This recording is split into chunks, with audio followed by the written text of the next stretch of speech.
Welcome to Talking Heads on USA Global TV, starring the one and only wonderful Dr. Jacalyn. It's a prestigious place where world-class influencers and experts meet, and where you'll find the most trusted advisors and coaches for all things in life and business. Visit usaglobaltv.com to sign up for our newsletter, get the value you need, and be first in line to learn about events and giveaways and other valuable content. Connect with us. Email Dr. Jacalyn at usaglobaltv.com to talk about how you can become part of USA Global TV. That's USA Global TV, where the doctor is always in. Hello, everyone. Happy New Year and welcome to USA Global TV and Radio, where you soon will be seeing our new logo as well as our new introduction. And we are thrilled to have you. We appreciate you. Thank you for the support that you've given us, and welcome to our programming for 2023. Our show today is Global Adventures, and we're going to be learning all about Antarctica from someone who has expertise in that area from visiting there. So before we welcome our guest, Moyra, we want to bring out the star of our show, the person who actually came up with the concept and the idea for Global Adventures. Let's welcome JenettaBarry, who's on her second show today, joining us from Africa. Hello, Jenetta. Dr. Jacalyn. Hello, everybody, and welcome to a show that promises to be vastly interesting. So welcome, welcome. Jenetta, I'm interested because you've lived and live in the UK and also in Africa. What is it about traveling or adventures that really inspires you? I believe it's the stories behind what's happening where you're visiting. When you just go for the sights and the people and partying and whatever, you know, the normal things to relax on a holiday, that's an important part. But for me, a real part of traveling for me is either speaking to people who've been to the most fascinating places and got the backstories and got the insight on how people operate and live and why they operate and live there, and even down to their spiritual expertise and so on. I mean, at the moment, I'm talking to somebody who lives in Kenya who has traveled the Sahara with nomads and camels, riding camels with them. That is, to me, what a travel adventure is all about. So wherever I've gone, I've tried to get into the feeling of that place and the people and their stories and their backstory, and it really brings that whole thing to is about too. Yeah, you've made some really great points. There's a big difference in going on a holiday and you're lying on the beach and maybe you're having little drinks with umbrellas or maybe you're taking a dip in the ocean, as opposed to going on tours and really seeing the sites that not everybody gets to see. That if you have a really experienced tour guide, you might get to see some things that the locals know about, but that tourists don't. Tell us a little bit about our guest, Moyra. I know you two are close friends. How did you two meet, and what will we be hearing about today from her? Oh, so Moyra also lives in Kenya. She's in Nairobi, in very close to the game park and very close to that place called Giraffe Manor, where the giraffes put their heads through the windows and eat people's breakfast. It's a very well-renowned lodge, boutique hotel in actual fact. So she's around the corner from there. And Moyra and I have been friends for over 20 years now. And our children went to school in Nairobi, also not very far from where she lives, a school known as the Banda School. We featured it on the very first program, Global Adventures program, with my son Neil, as he showed pictures of school children playing hockey with the warthogs on the hockey pitch.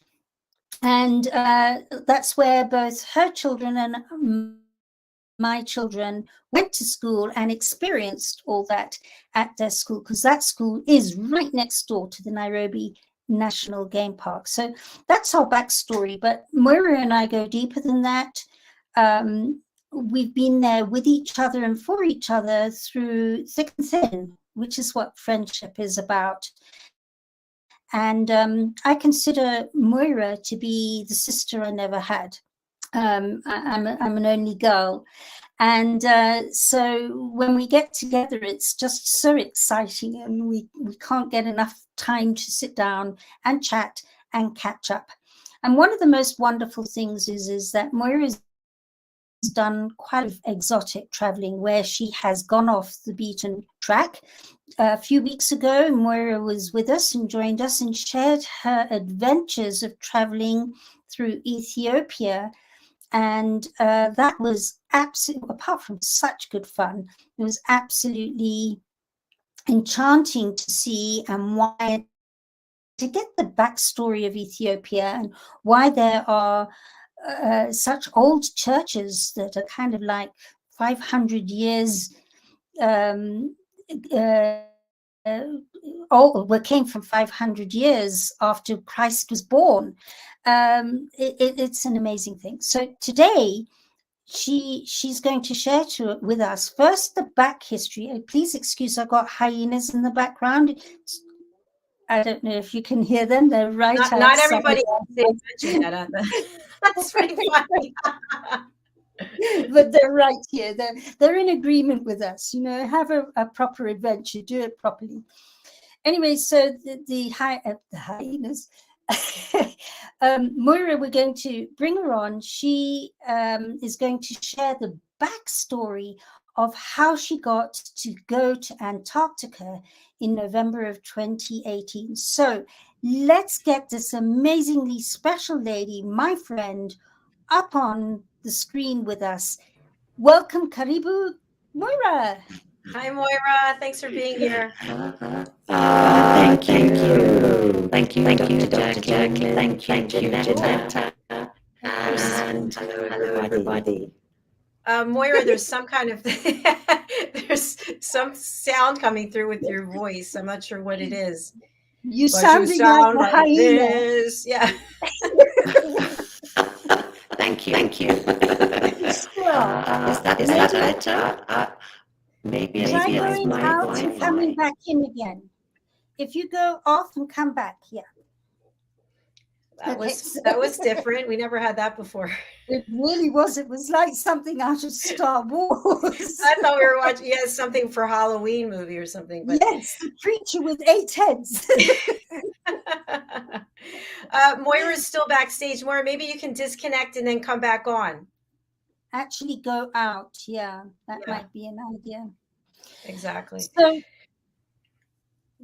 Dr. Jacalyn, in terms of adventures, I would like to put out there, if there's anybody out there who's done something exotically different that's off the normal charts, where you go on and you book your hotel and then you're taken on a tour by bus, and if you've done something uniquely different somewhere around the world that most people don't get to do, we would love to hear from you and invite you onto this show and to become part of sharing your adventure somewhere in the world. It could be Thailand. It could be the outback of Australia. I was watching a film this week which showed me that my knowledge of Australia is really limited, and I thought I knew a lot about Australia. The most beautiful places I didn't know existed in Australia. So maybe it's there, maybe it's in deepest China where hardly anybody's gone. It could be in the middle of Africa. Maybe it's somewhere like the Okavango Delta where nobody's ever gone or hardly ever gone, or wherever it is in the world. Please do contact either Dr. Jacalyn or me, and we would love to invite you to share and be part of this amazing show, which is actually my most favorite personal show in terms of presenting on USA Global TV. So it's such fun. Wow, I didn't know that, Jenetta. That's fabulous. Moyra's back. Let's see how she sounds now. Da-da-da, we're all ears. Okay, how do I sound? Yes? Fabulous. We were saying Oh, you good. sounded like something out of Star Wars with 8 heads. Oh, really? Or maybe like a banshee. One of those robots where the head turns around, I think. So, but we're glad to have you back, and we're looking forward to hearing about this wonderful exploration adventure. Thank you. Thank you. Well, I'll just give you a little bit of the background. It's one of those places, I don't know if you've ever heard a place that is like a dream come true. And it's almost like a fantasy as far as actually being able to go there. So Antarctica was very much like that for me, having been okay. Hello, can you hear me? Yes. Yes, we making hear that you. noise. You're rattling. Maybe if you can take out the earbuds, maybe that'll help. How will I hear you? Put your earbuds away. Okay. Is that better? Much better. Yes. Ah, so it's them. Okay. Well, I didn't realize I was off the. Oh, it's gone again. No, you're No, here. you're here. Go Oh, ahead. I'm here. Okay. Did you hear what I was saying about a sort of a dream, a fantasy Yes. land? Yes. Yes. Yes. Okay. Well, having been brought up in Kenya and never actually experiencing snow or ice except on top of Mount Kilimanjaro or Mount Kenya, the idea of going to a whole continent of ice was just pure magic. It was like just like a dream, literally, like being in a dreamland, like Narnia, only all good, without a witch to frighten you. And so when I had an opportunity through some friends of mine to join the expedition in order to fill up the boat, the ship, I jumped on it. And I decided that this was going to be the dream come true. And so I flew to Buenos Aires. And In fact, from Jacalyn, if we could go back and share screen now, then people can see it in visual as Moyra talks. There we go. So you went through to Buenos Aires, you were saying? Yes. And had a few days there, and did some very interesting sightseeing. I went to the Recoleta Cemetery, which is an enormous cemetery in the middle of Buenos Aires, with streets and so many wonderful. There's just everything there, every art style you can imagine. There's even Eva Perón's grave there, and Argentinian presidents and Nobel Prize winners. And there's literally street lights and street names, and it was just extraordinary. And of course, it's a very lively, beautiful city with plenty of Argentinian tango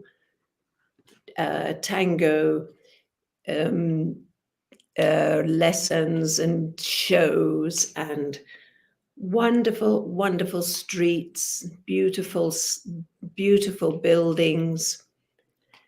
So it was fascinating to be there.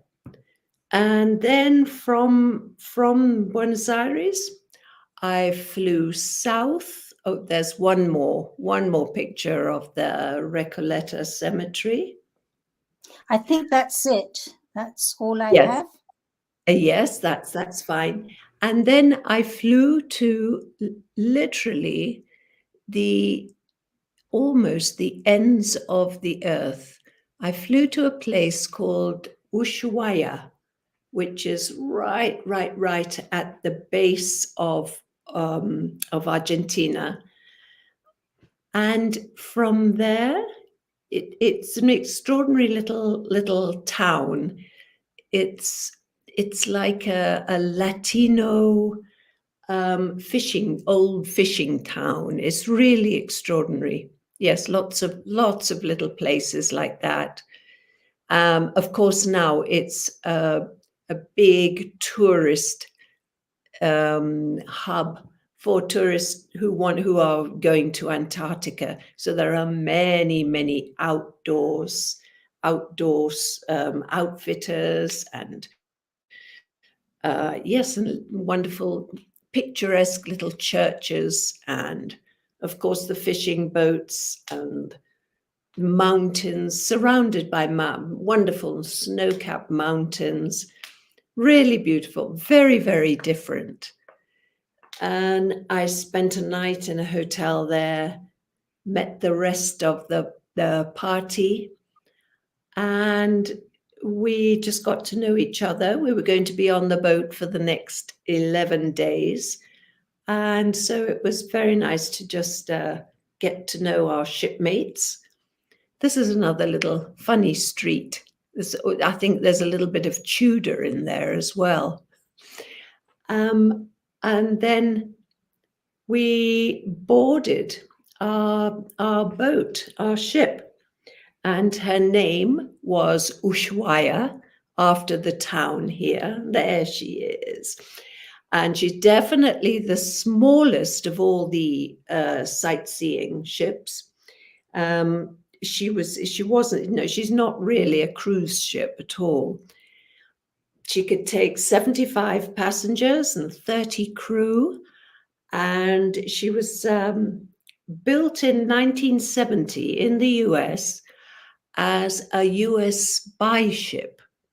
And then she was bought by somebody else, by a company who were in Argentina, and was refitted as a passenger ship.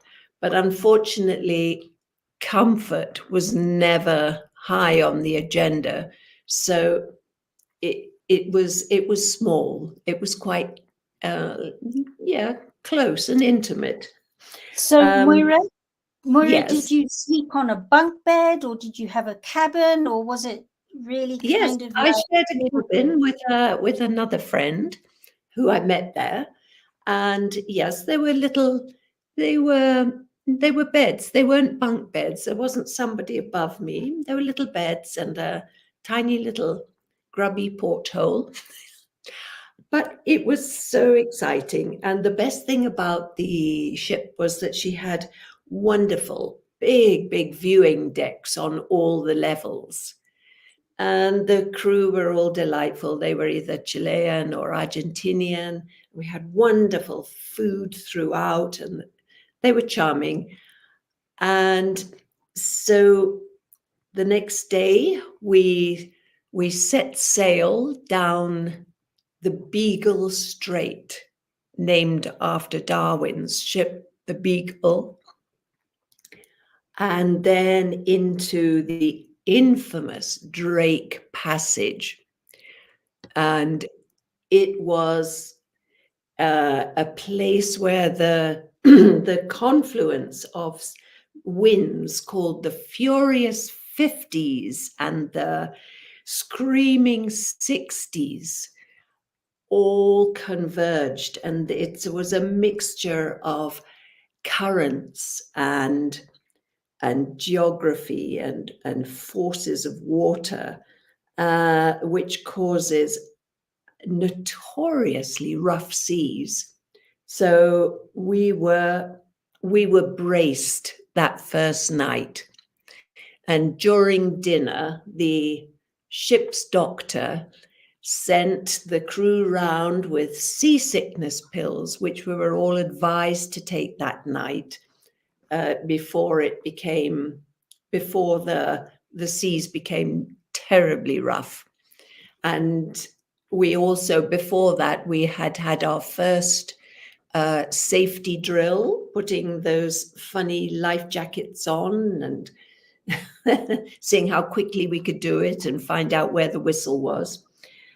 But anyway, that night at about predictably at 1 o'clock, the sea started to get rough. And I don't know if you've been in rough seas, but it was really rough. You know, we were being thrown from side to side on our beds. We'd been told to tuck ourselves up quite tightly with the blankets. And this went on until the morning. And there were a lot less people out there for breakfast. But it continued to be quite rough. We hadn't got to this bit that Jenetta's showing yet, because that was when we came out of the Drake Passage. In the Drake Passage, we were there heaving and yawing for about 2 days. And then on the third day, we came out into calm sea just off the Shetland Islands, which are a string of little islands just above the southern peninsula of Antarctica. But it was wonderful. During the passage, we saw the most wonderful birds. We saw albatross and petrels and Cape petrels, and it was extraordinary birds that never come to land. They're just airborne, flying over the seas all their lives. Extraordinary. A wonderful experience. And then we came out into the calm. And that was our first iceberg that we saw way, way in the distance. It's called a tabular iceberg because of the shape. It's shaped like a table. But the thrill of seeing that was just enormous. I mean, it was huge and it was floating. And we were only seeing the tip of it, the tip of the iceberg, literally. So that was terribly exciting. And we did get up closer. And this particular trip was actually for photographers. So as an artist, I had slightly different perspectives. I wasn't worrying about getting the right setting or the right setting, the right lighting. I was just painting what I saw. So I was in seventh heaven. Yes, that's just one of the paintings of the icebergs floating, and the wonderful, still slightly choppy seas, but just the glorious colors. Oh yes. And I would sit inside because it was very, very cold and windy outside and paint what went past the window.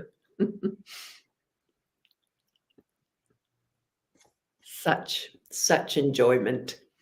I did find another fellow artist there, so we weren't quite so outnumbered. Those little icebergs that you see in the painting are actually called, we've gone back to coming to land in Ushuaia now. I'll wait for the next one to come. Yes, those smaller floating icebergs are called growlers because of the way the water, as they're melting, there are little holes in the ice, and it makes a funny, strange growling noise as the wind goes through it and the water chops around it. So those things you can see there are growlers. Very, Really Wow. beautiful, Moyra. Wow. Oh, the colors were just enchanting. Wow. Wow. Wow. Now, is this available for people to purchase, or that you did it for yourself? Both really. I just first of all did it for myself and as paint sketches to take home and work on, which I did do.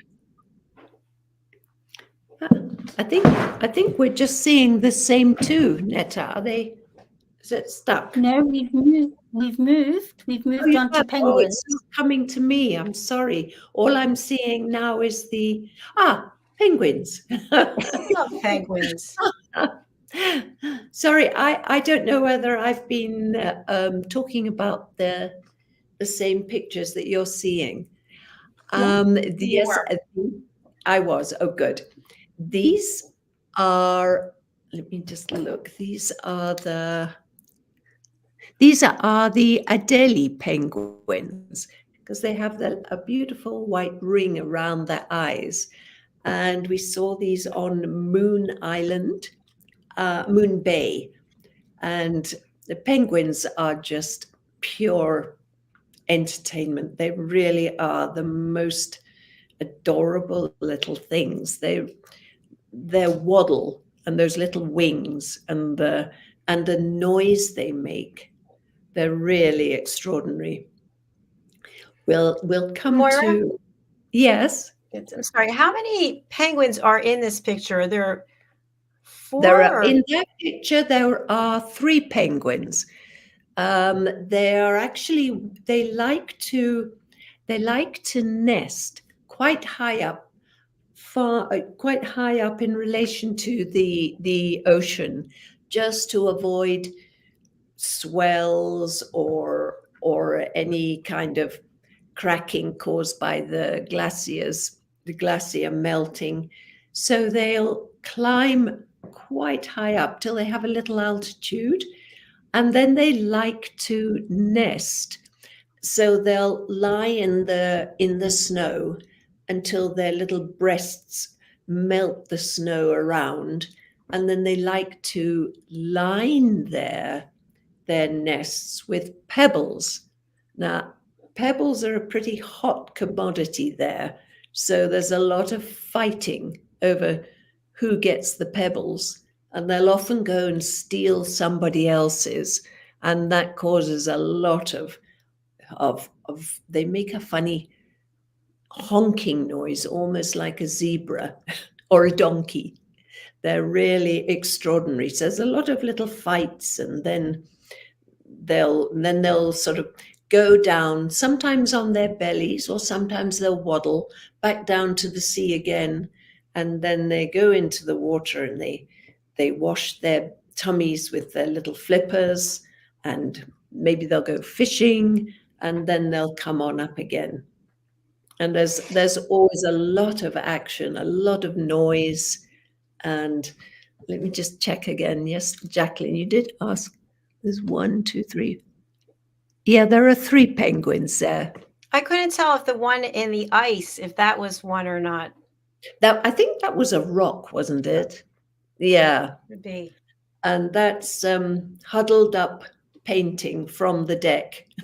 It looks pretty cold, Moyra. It was really cold. And you can't wear gloves if you're painting. You have to just bare those little digits. But it was worth every discomfort. It was wonderful. Now, did you stay on this ship for the 11 days? Yes. Yeah. We did go ashore most days. If if it was the weather was good enough to get into zodiacs, we had there were about 4 zodiacs, those inflatable boats with an outboard engine, and they would take about 6 people at a time.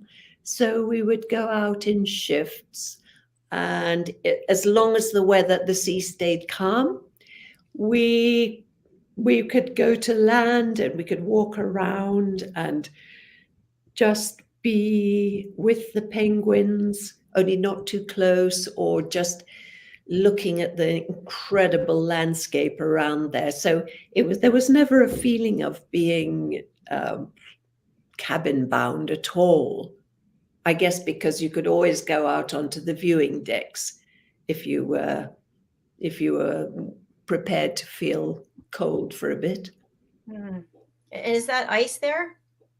That is ice and snow, yes, and a wonderful ray of sunshine there on the side of the hillside, on the side of the mountain. Yes, it was just, yes, when the sun shone on it, it was just totally beautiful. It's very beautiful. Wow, look at that. Yes. Is that yes. a painting or is that a picture? No, that's a picture. That is, I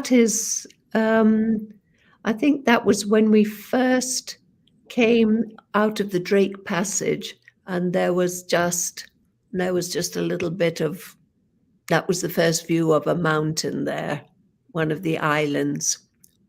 It was gorgeous. Is that an iceberg? What is that in the? No, it's an island. It's an island. It's an island. Yeah, yeah. Oh.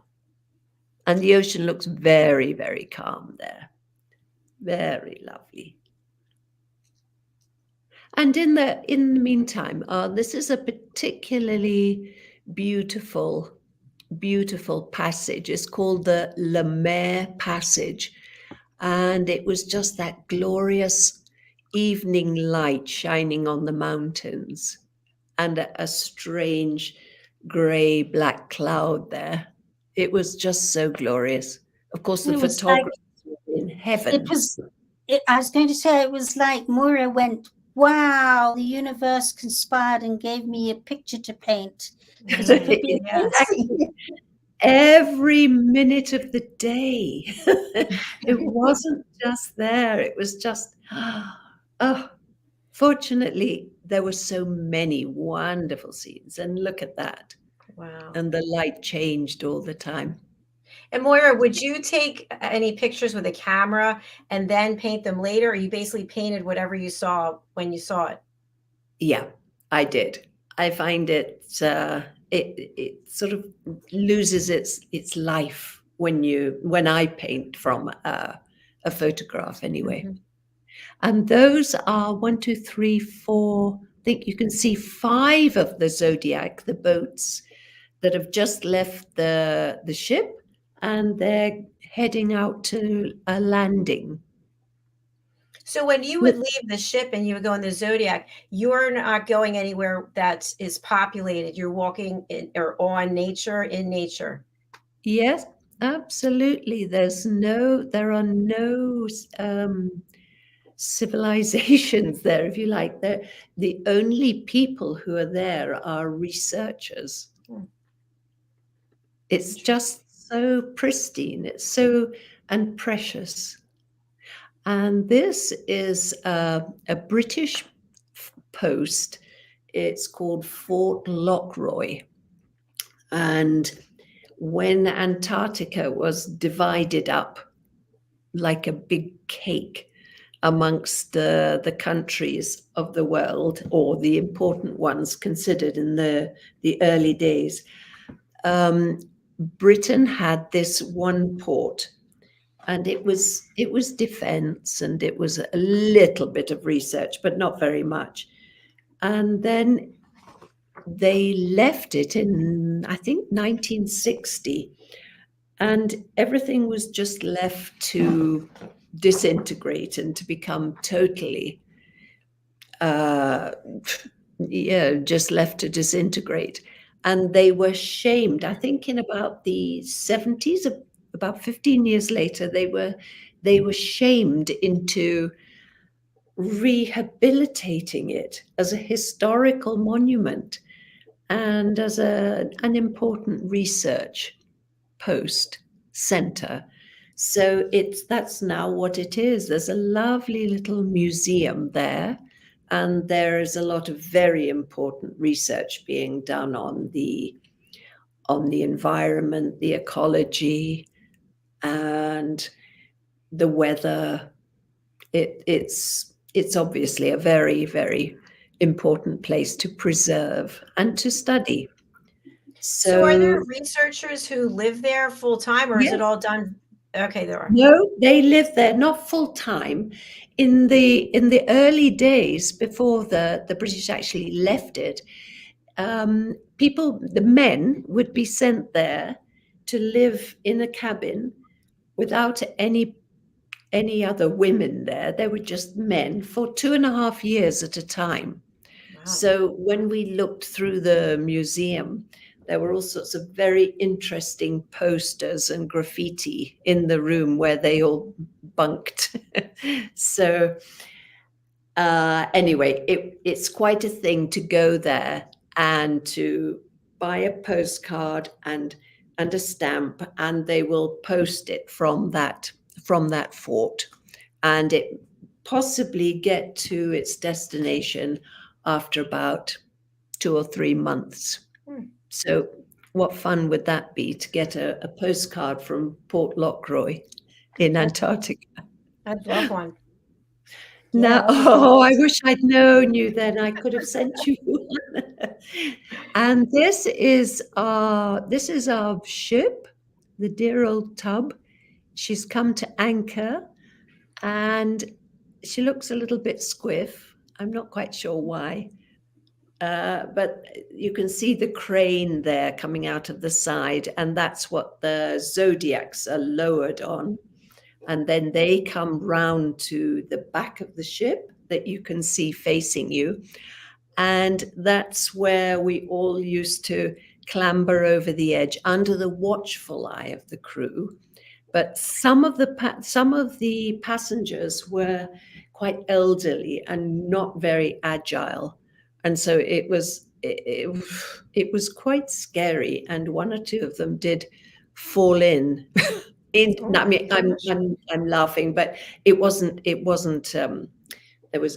disastrous. It was just rather nerve-wracking, I think, for the crew, because the passengers themselves took it very well. If they fell in, they were whisked back to the boat and put in a cold shower and given a nice, strong, stimulating beverage.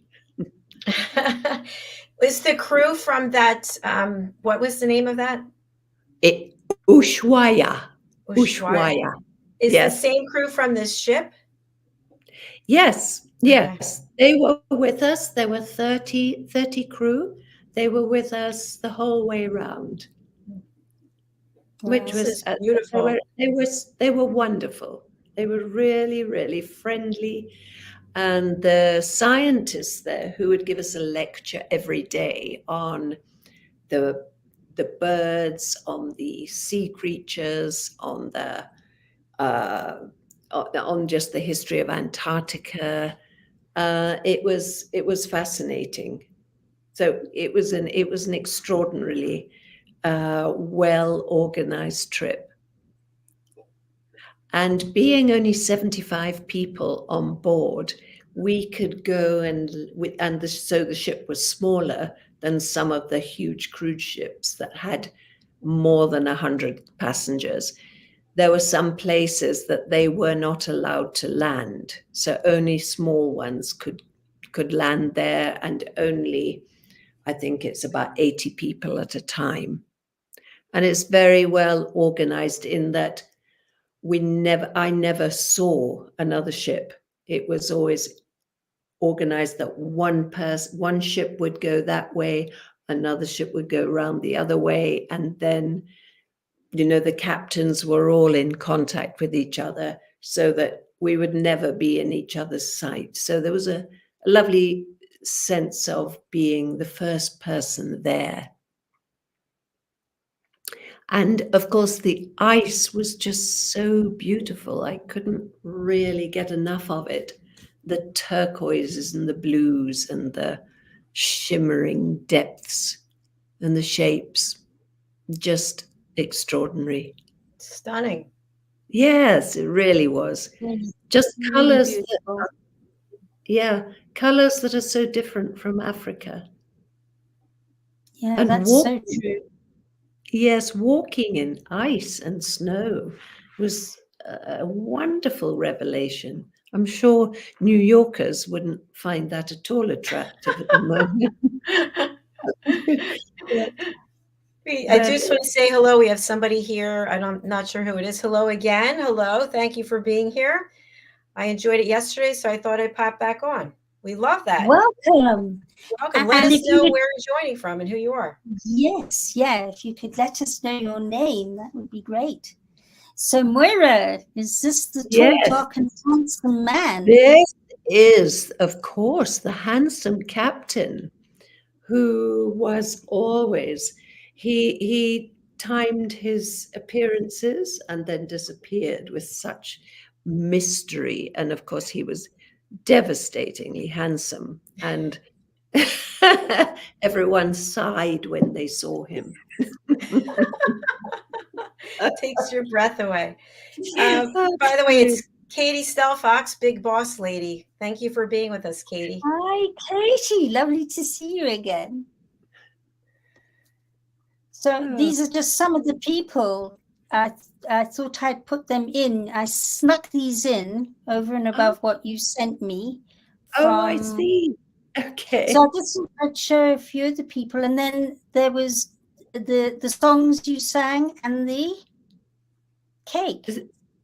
Oh yes, yes, there was one lady there who is 88 years old, and this lady, the one in the front with very short white hair, she was to come on a trip like that at her age, and she was just voraciously interested in everything, and she was also an extraordinary organist.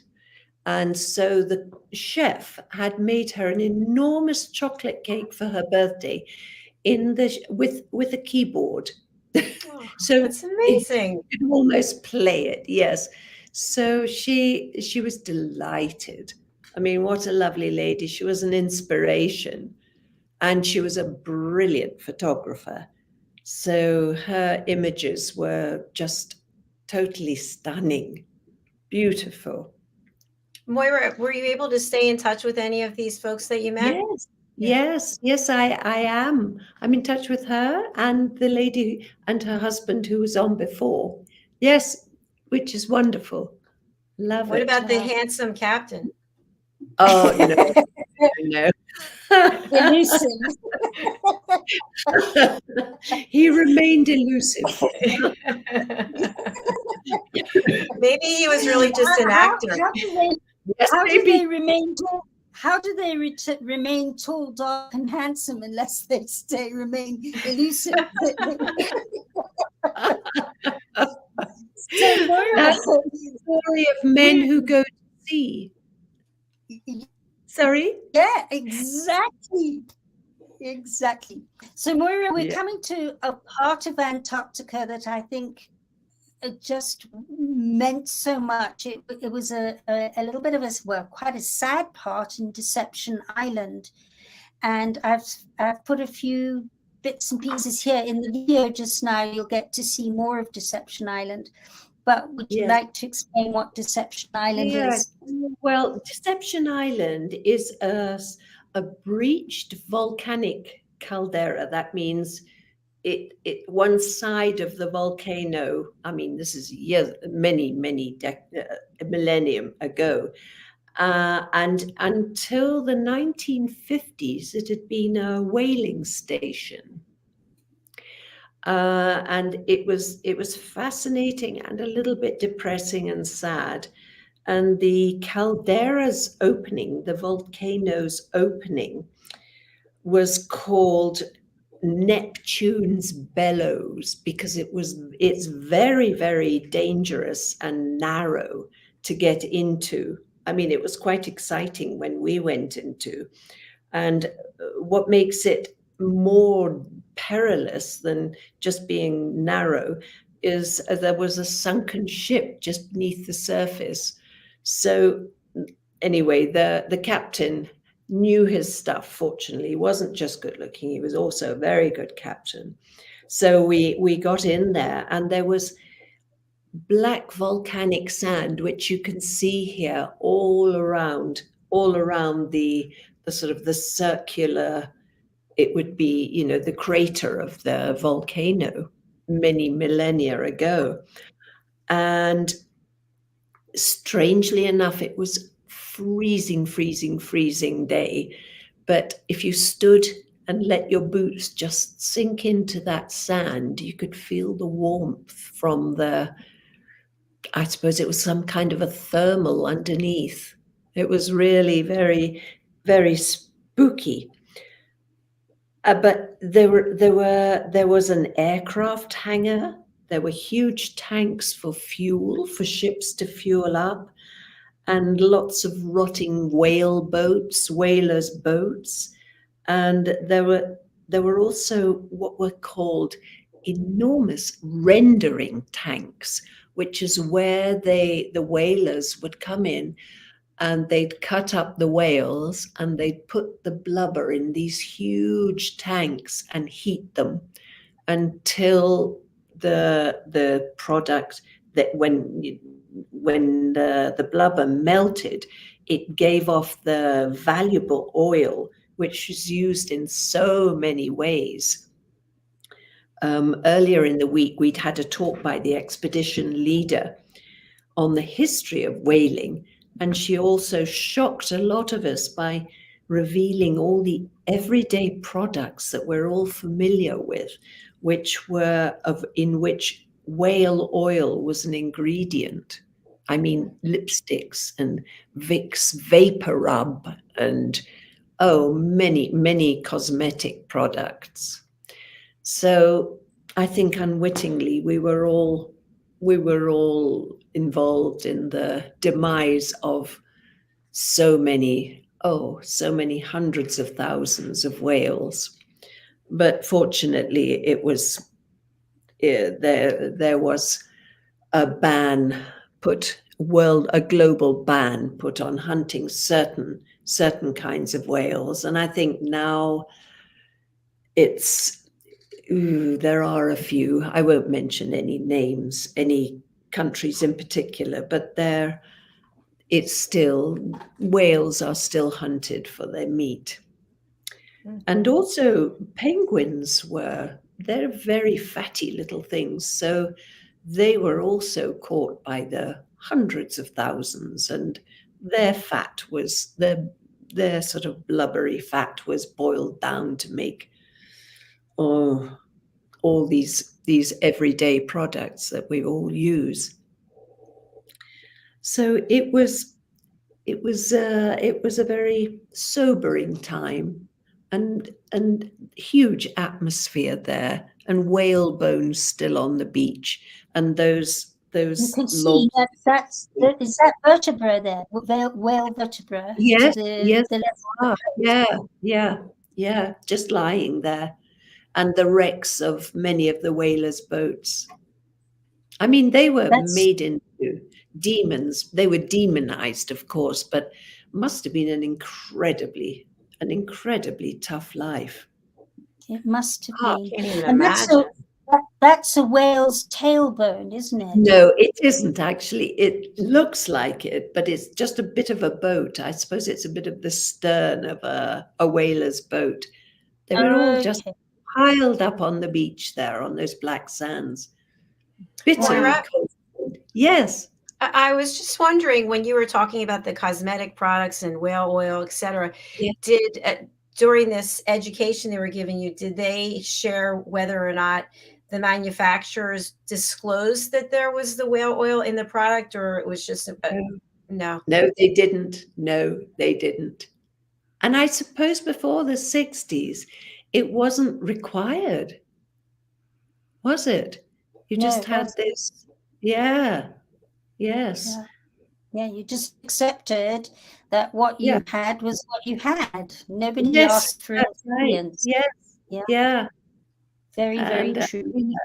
yeah, and an unbelievable number of whales were slaughtered for that. Mhm. Unbelievable, yeah. Gives me the chills. And here we have a penguin on a growler, that one of those smaller icebergs. Wow. The So penguins, penguins, they swim and they walk. yes, they swim and they walk, and they're remarkably agile. They eat fish, of course, and he's probably just having a little rest on that. They can pull themselves up with those little flippers with amazing agility. Do And they swim under the water, or they're basically surface animals? no, they'll swim under the water. That's how they'll catch the fish. And when they're under the water, when they're swimming, they're totally different animals. They're fast and supple and almost uncatchable, except by the leopard seals. Those are their main predators. And this is another beautiful landscape of ice. And it was when on a beautiful day. I don't think anything could be more spiritual or uplifting. Those cloud formations sort of look like something, but I can't picture just what. And by the Yeah, way, they do. Janetta, were they hyenas that we heard in the background? No, that was from Moyra. That's Moyra's side. That was a tree hyrax. Oh, sorry. You had Yes, you tree heard. hyrax. They sound very prehistoric, and they live in trees, and they're a bit like a guinea pig. They're related to the elephant. Can you believe it? And they're about this big, and they wind up. I would say they sound like they're winding up there. And then they wind down again, and that's what you could hear. I love it. Moyra and I are in competition with wild animals. We don't get tree hyraxes here, and she doesn't get hyenas in her garden. I think hyenas are pretty good. Pretty good, yes. So this is the last of our slideshow, and I know these Wow, two. it's gorgeous. Yeah, that is quite an amazing, absolutely amazing one. Now, Moyra, we talk a lot about on this platform about sustainability, coexistence, and climate change. Did you see any signs of icebergs melting, or did they share with you the icebergs used to be much bigger? Did you hear anything about that? No, I didn't see any sign of it, but I know that it's happening, particularly on the big ice shelves where we were right up on the southern peninsula. It's not where the huge ice shelves are. There is one called the Ross Glacier, and it's the way the warmer oceans just undercut them. They undercut them, and gradually they will just carve. That's what it's called when the glacier breaks and drifts out to sea, and they melt. But I mean, these are massive. They're like the skyscrapers of New York. They are just massive. It'll take a while, of course, but it is definitely happening. And if anything, these particular pictures of just the sheer beauty, the raw beauty, but also the fragility of it. It's a continent that is so totally unspoiled and pristine, and it just has to be preserved. It's, you know, there's so much we can learn from it if we don't exploit it. Well said. Yeah, yes, it is stunningly beautiful. And Like nothing you I've know, ever seen. yeah, just really, something really else. Now, Dr. incredible. Jacalyn, Moyra and I have a video that is a synopsis of bits and pieces we've seen. I don't know that this has been just so full on, and do we have a couple of minutes to show it or not? Sure, let's show it. So we'll take this one down and bring up the other Yes. one. Yes. Okay.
Wow, that was a lot of work putting that together.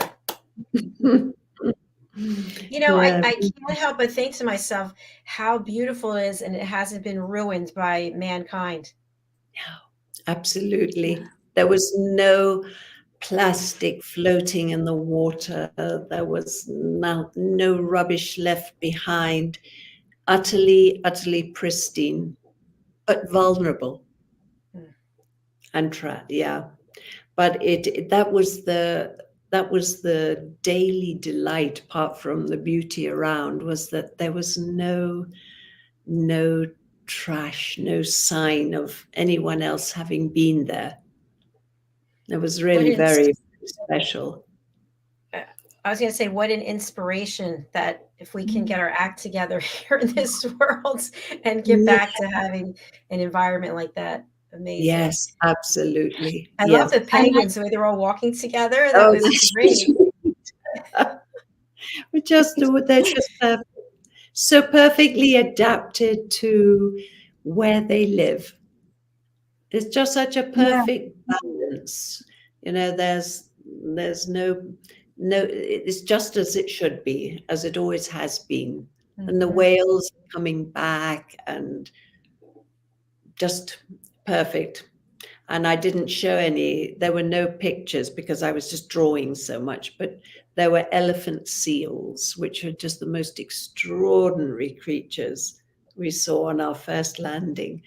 Just all these wonderful, almost mythical beasts. It is amazing how the animals are in their environment that they've adapted to, and you're not going to find them in different environments. It's really neat. Yes, yes, absolutely true. Yeah.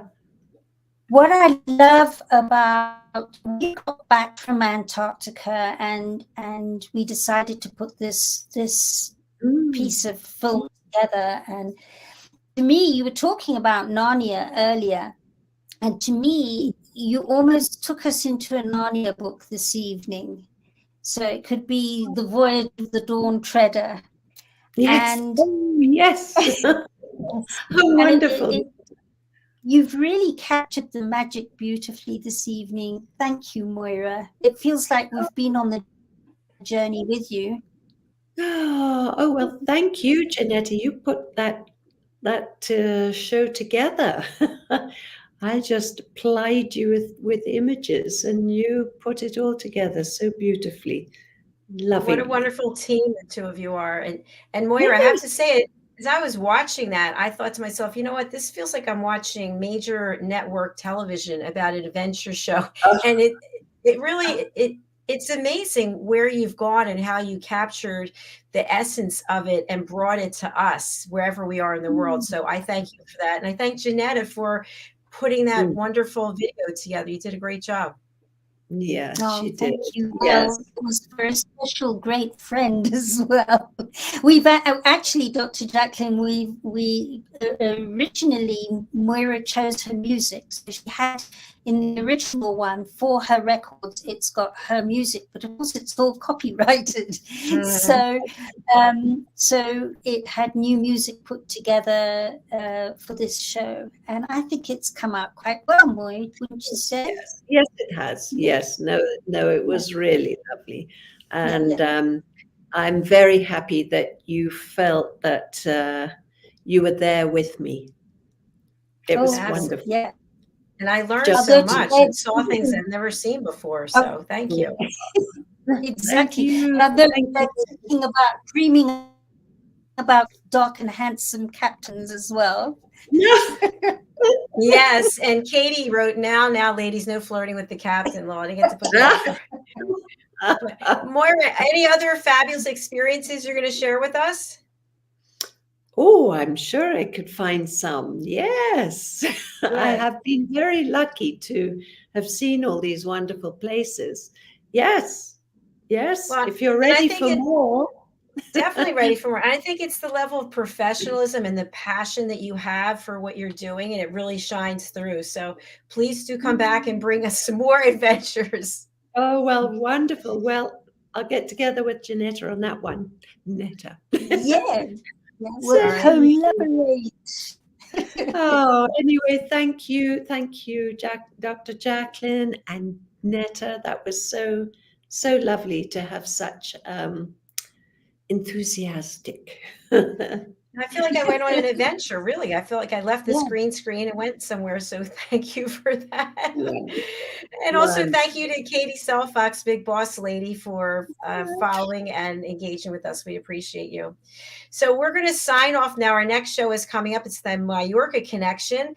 And I'll just ask the two of you anything that you want to share with our audience before we close out. Moyra, I'll go over to you.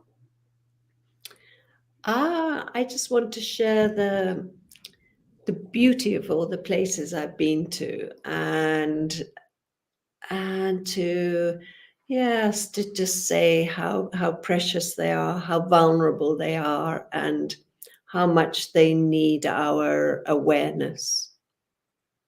That's I love all. that. That's beautiful. Thank you.